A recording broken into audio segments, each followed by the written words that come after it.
This video is brought to you by the award-winning prop firm, Fidelcrest. All right, folks, here we are on Trading Up. We've got James in the house from Elite Traders. He's about to walk us through a fundamental / technical trade that he's looking to take. So we're going to do a before and after. So this is currently 1st of December 2022. So we're going to get to see the before and whether or not it triggers, and then the after will be interesting as well. So James, welcome back to the show. Yeah, thank you for having me again. And I should mention, we've got a podcast link below this, so if you do want to check out the podcast and find out James's story, which is awesome, then please go and click that after watching this video. So let's share your screen and get into it. Fidelcrest is an award-winning prop firm that funds traders with up to $2 million and offers generous profit splits up to 90%. So what sets Fidelcrest apart? Well, it's their verification stage payouts of up to $30K in as little as 15 days. So you can receive your first payout prior to becoming a fully funded trader. Just complete the challenge phase and verification stage without violating any rules to receive your first payout. And be sure to use promo code TradingNut, all one word, to get 10% off your next challenge. Click the link in the description below or the card above to find out more. So this is NZD CAD on the daily. So we'll do top-down analysis first, which is the process I always do. So we'll go on the monthly. So what I'm looking for now is just levels. I'm looking for places in the market that matter to me or matter to the market. So already right away, we can see there's a level here. So we can see, let me get my arrow. So we can see, support here, kind of broke through but rejected there, again here, and then we'll leave these on like this, and then it's coming up right there. So very easily we've got a level now that I need to see either rejected, and if it's rejected here, then I completely scrap the trade because I'm looking for a long position only. So that's the only level that really matters to me at the moment, other than possibly here, which could be a take profit level, but that looks quite small. So ideally I'd be aiming for this one here. So we'll go down to the daily, which is where I do the most of my looking. Let me just get rid of the arrow. So what we can see, we've had a massive push up. Let's see how many pips this is. So 850 pip move. And pretty much no pullback really. So if I want to get into a long for this, didn't mean that. I mean the fib. If I want to get in for a long position here, then I need to see some sort of pullback, or I need to see the market sort of relax a little bit to give me an opportunity to enter, because I don't want to enter here. I've already missed it. If I entered right now, it would be very sort of FOMO, if you know what I mean. So yeah, that's a no-go for me. So what I need to see happen is I need to see a break here, and then let me lock this actually like this. So I need to see something like this, so like a break and retest there, or I need to see a pullback down to somewhere like this. So we can do, got this sort of level here. So yeah, some sort of pullback, and obviously this would then meet the 200 moving average, which I do use just to determine trends and find pullbacks and those types of things. But it's never a key part of my strategy. If it's not touching 200 EMA or 200 moving average, I say it's not, it's not the end of the world for me.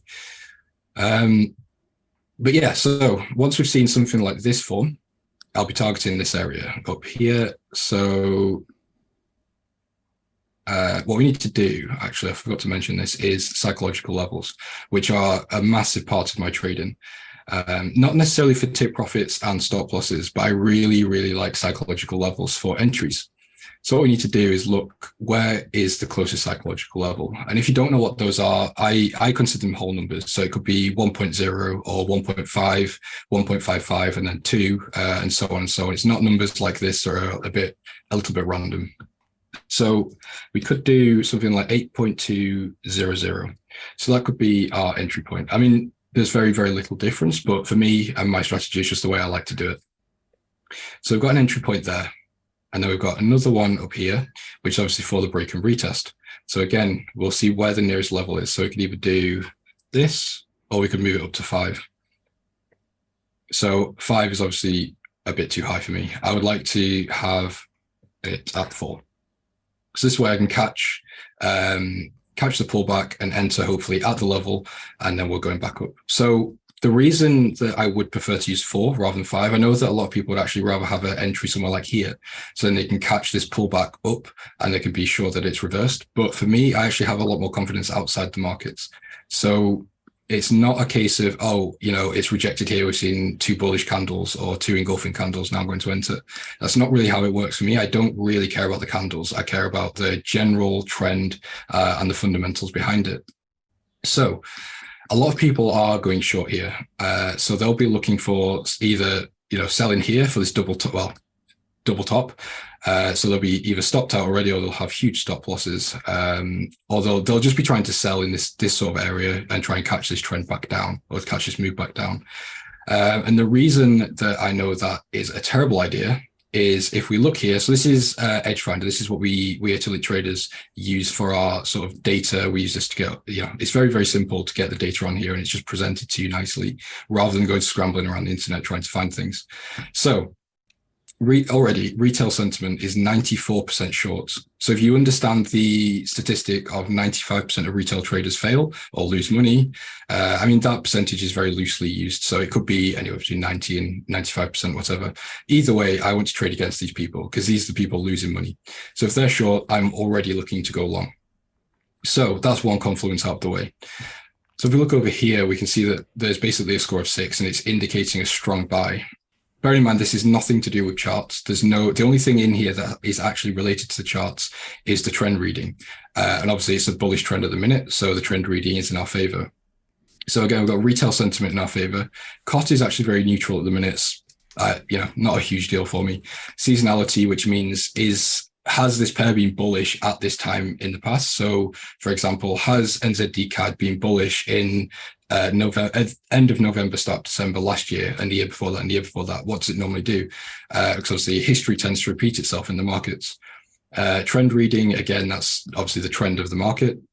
GDP growth is in our favor. So the GDP of NZD is larger than CAD, or doing better than CAD.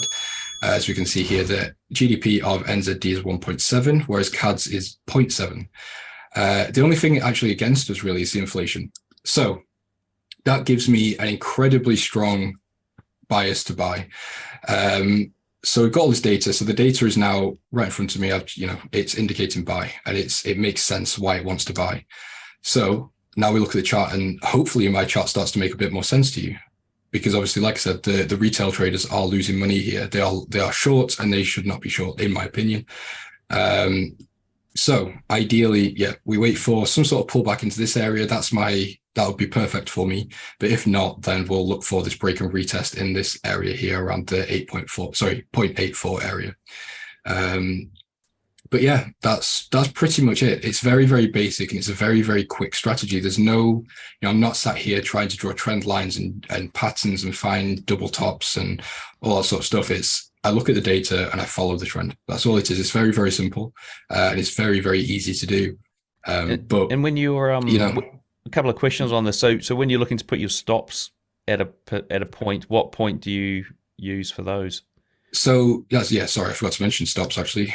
So normally it would be below sort of market structure. So for example, if I took a trade, let's say I entered here, it would be below the previous low, which is here. So it'd be something like that. So just give it a bit of wiggle room just below, just in case he wants to come and make a double bottom and then come back up.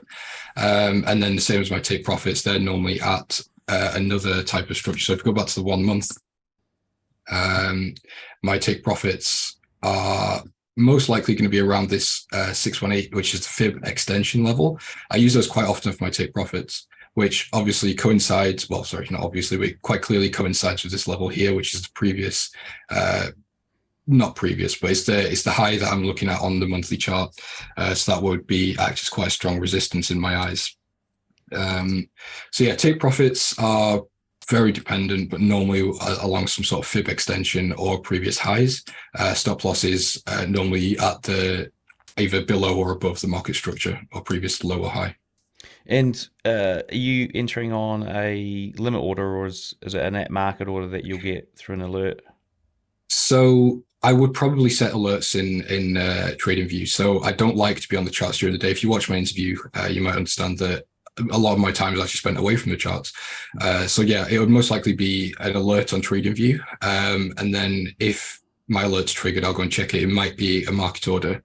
Or if, for example, I'm away from the charts, I'm not going to be able to set the trade manually with a market execution, then yeah, it will be a buy limit set here and here. I do quite like limit orders, just because, like I said, I don't have to be at the charts for them to work. And you mentioned in the show that you take a 1-to-1 break even. So at 1% gain, you'll move your stops to break even. How often do your break evens get hit? Oh, quite often. That's why my win rate's not that high. It's about 48 to 52% roughly. So normally what will happen is we'll see, actually, let me just remove these arrows for now and I'll redraw some. So let's say, for example, let's say price comes down to here, we hit the 200 moving average, we hit this sort of support level, and I've entered, and then it comes back up here. So then it'd be just a case of checking what profit am I in. It'd be, okay, well, we're in, almost 2% profit. So my base requirements of moving stop loss to break even are done, which is, if the trade's in 1%, then I'll move my stops to break even. But that's not set in stone. That's if I'm just happy to leave it to run. Whereas if we're seeing pullback down and I'm still very confident it's a bullish market, then I'll leave it and I'll let it do what it needs to do. So it's very dependent. But yeah, as long as the news hasn't changed, and as long as the trend is still the same, I'll normally just leave it. But yeah, if it's rallying, then I'll just move stops to break even. Okay, brilliant. Well, look, we've got about a month, I think, before this episode is going to go live. So hopefully the market has done something and it hasn't just continued to rally up and not give you any entries, and we can do it before and after. So hopefully, guys, we're cutting to an aftershot now. But last time I recorded with Trading Nuts, it was way over a month ago. So the analysis has changed slightly. So we took the trade on the 4 hours rather than the 1 day. So this actually wasn't my personal trade. This was one that one of my traders sent out using pretty much the same analysis. So we saw this massive bullish run on the daily that basically just continued with almost no pullback. So there's no entry opportunity in terms of the daily time frame. So when we drop down to the 4 hours, we can see this bullish run is just straight up. So we saw a resistance level met here.